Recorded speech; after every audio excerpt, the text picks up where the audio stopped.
Hello everyone, আজকে ভিডিওতে আমরা দেখব পজিশন কি এবং কিভাবে পজিশনকে ব্যবহার করতে হয়। পজিশন হচ্ছে এমন একটি প্রপার্টি যার মাধ্যমে কোনো একটি এলিমেন্টকে আমরা বিভিন্ন জায়গায় পজিশন করতে পারি। সেটি হচ্ছে top to bottom, left to right, যে কোনো একটি জায়গায় আমরা পজিশন করতে পারি। এখন এখানে পজিশন বেসিক্যালি 5 রকমের, যদি আমি এখানে লিখে দিই। প্রথমটি হচ্ছে স্ট্যাটিক, তারপরটি হচ্ছে রিলেটিভ, এরপরে আছে অ্যাবসলিউট, তারপর আছে ফিক্সড, আর আরেকটা আছে স্টিকি। সো বেসিক্যালি 5 ধরনের পজিশন আছে। একটি হচ্ছে স্ট্যাটিক, একটি হচ্ছে রিলেটিভ, একটি হচ্ছে অ্যাবসলিউট, একটি ফিক্সড এবং আরেকটি হচ্ছে স্টিকি। আজকে ভিডিওতে আমরা স্ট্যাটিক এবং রিলেটিভ দেখব। এরপরের ভিডিওতে আমরা অ্যাবসলিউট, ফিক্সড এবং স্টিকি পজিশন দেখব। তো এখানে দেখুন, প্রথমে আমরা 4টি ডিপ নিব এবং 4টি বক্স ক্লাস দিব। সো প্রথমে লিখব ডিপ ডট বক্স। দেখুন এখানে আমরা 4টি ডিপ নিব। সো 1 2 3 4।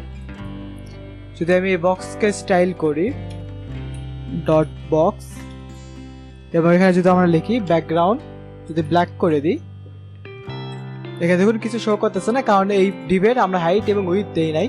যদি আমরা এখানে উইথ দেই 100 পিক্সেল এবং হাইট দেই 100 পিক্সেল, তাহলে দেখুন এখানে 4টি বক্স নিচে আকারে শো করতেছে।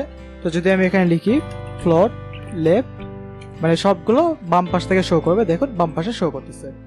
আমি সবগুলো এখানে একটু মার্জিন দিয়ে দিই, মার্জিন 30 পিক্সেল।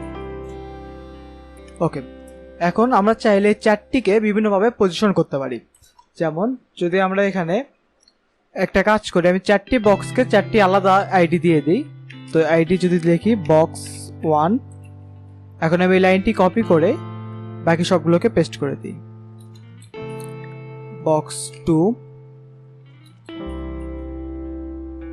বক্স 3 এবং বক্স 4। ওকে, এখন দেখুন এখানে আমরা 4টি বক্স নিয়েছি এবং 4টি এখানে বক্স শো করতেছে।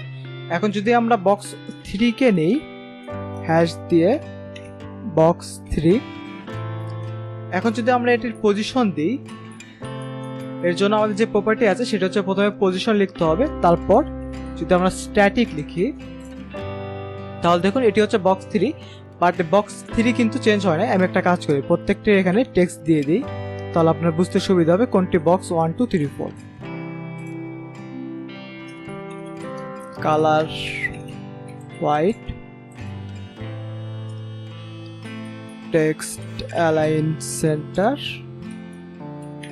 Line height 100 pixel. ওকে, এটি হচ্ছে বক্স 3। দেখুন যখন আমরা বক্স 3 তে স্ট্যাটিক দিয়েছি তখন কিন্তু কোনো কিছু চেঞ্জ হয়নি। এখানে কোনো একটি এলিমেন্টের বাই ডিফল্ট যে ভ্যালু থাকে সেটি হচ্ছে স্ট্যাটিক।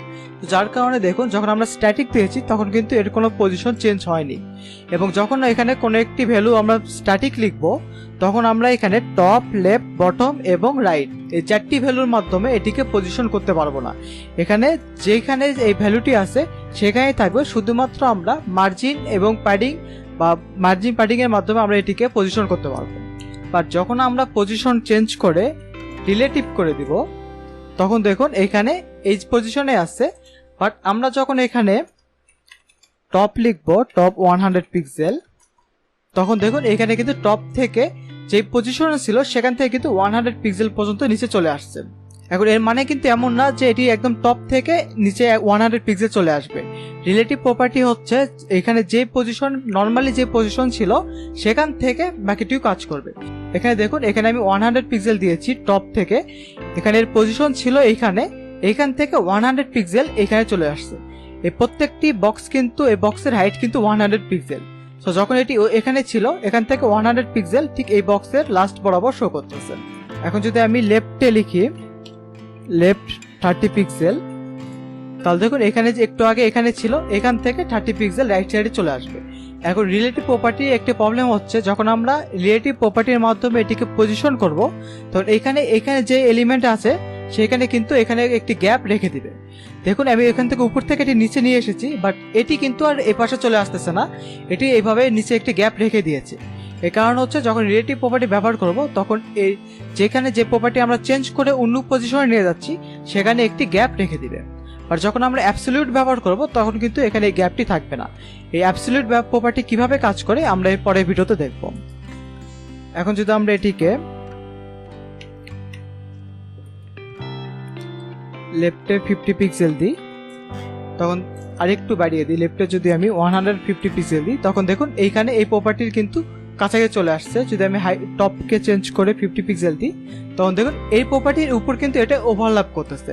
তো বেসিক্যালি এখানে এই পজিশন প্রপার্টির মাধ্যমে একটি প্রপার্টির উপর আমরা চাইলে আরেকটি প্রপার্টি নিয়ে আসতে পারি এবং এখানে যে গ্যাপটি ছিল এই গ্যাপটি রেখে দিতে পারি।